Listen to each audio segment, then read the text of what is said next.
45 साल पहले की वो काली रात जो आज भी डराती है। आजादी मिलने के महज 28 साल बाद देश ने झेला इमरजेंसी का दंश।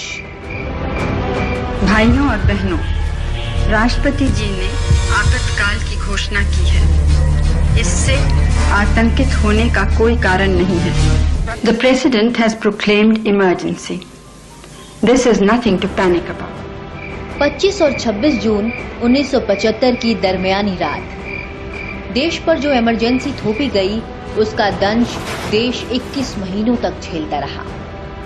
आधी रात को आपातकाल के आदेश पर राष्ट्रपति फखरुद्दीन अली अहमद के दस्तखत के साथ ही देश में इमरजेंसी लागू कर दी गई।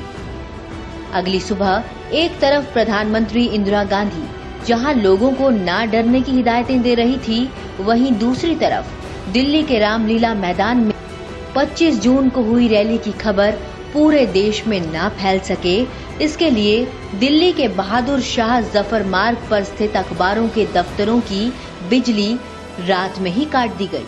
इमरजेंसी अचानक लगी।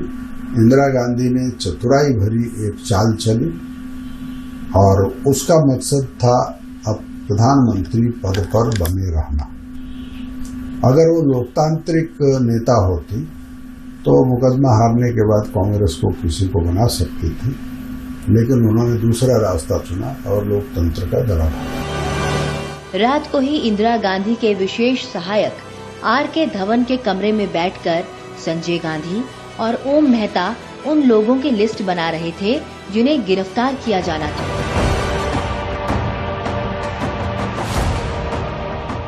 इमरजेंसी की घोषणा के बाद सरसंघचालक बाला साहब देवरस को 30 जून को ही नागपुर स्टेशन पर बंदी बना लिया गया था। उन्होंने अपनी गिरफ्तारी के पूर्व ही आह्वान किया। इस असाधारण परिस्थिति में स्वयं सेवकों का दायित्व है कि वे अपना संतुलन न खोएं। यह द्वितीय स्वतंत्रता संग्राम था। That was the second freedom struggle. 100 साल से अधिक अंग्रेजों के जमाने में भी कुछ बातें नहीं सुनी थी। ऐसी बातें केवल 20 महीने के अंदर हिंदुस्तान के इस धरती पर संविधान को दुरुपयोग करते हुए एक तानाशाह व्यक्ति ने ये कर सके, यह एक अत्यंत आश्चर्य और दुखद विषय है। इसके बाद 4 जुलाई 1975 को राष्ट्रीय स्वयंसेवक संघ के ऊपर प्रतिबंध लगा दिया गया। देश भर में संघ के 1356 प्रचारकों में से 189 को कारावास भेज दिया गया।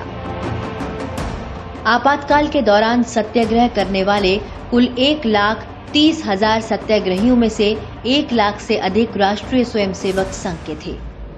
मीसा के अधीन जो 30,000 लोग बंदी बनाए गए, उनमें से 25,000 से ज्यादा संघ संवर्ग के थे। यही नहीं, इमरजेंसी के दौरान राष्ट्रीय स्वयंसेवक संघ के 100 कार्यकर्ता बंदी गृहों और बाहर आंदोलन करते हुए बलिदान हो गए। उनमें संघ के अखिल भारतीय व्यवस्था प्रमुख श्री पांडुरंग क्षीरसागर भी थे। मालूम नहीं था कि जेल से बाहर आएंगे कि नहीं आएंगे। Even if you are killed there is no remedy.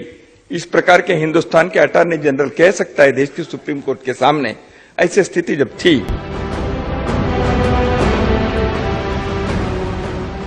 राष्ट्रीय स्वयंसेवक संघ की शौर्यपूर्ण भूमिका के ठीक विपरीत पश्चिम बंगाल के मार्क्सवादी कम्युनिस्ट दल के ज्योतिर्मय बसु को छोड़कर अन्य किसी भी कम्युनिस्ट नेता को गिरफ्तार नहीं किया गया और न ही उन्हें भूमिगत होना पड़ा। सीपीआई ने आपातकाल को एक अवसर के रूप में देखा और इसका स्वागत किया। सीपीआई ने 11वें भटिंडा कांग्रेस में इंदिरा गांधी द्वारा थोपे गए आपातकाल का समर्थन किया था। सीपीआई नेताओं का मानना था कि वे इमरजेंसी को कम्युनिस्ट क्रांति में बदल सकते थे। देश में इमरजेंसी के दौरान इंदिरा की तानाशाही और अत्याचार के विरुद्ध लोगों का आंदोलन भीतर ही भीतर सुलगने लगा था। लोगों की जनसभाएं कांग्रेस की कुरीतियों के विरुद्ध जारी थी। 18 जनवरी वर्ष 1977 को इंदिरा गांधी ने अचानक मार्च में लोकसभा चुनाव कराने का ऐलान कर दिया। 16 मार्च को हुए चुनाव में इंदिरा और संजय गांधी दोनों ही हार गए। इस तरह जनता ने लोकतंत्र में अपनी आस्था का सबूत देकर सबसे बड़ा संदेश दिया और आखिरकार 21 मार्च 1977 को आपातकाल खत्म हो गया।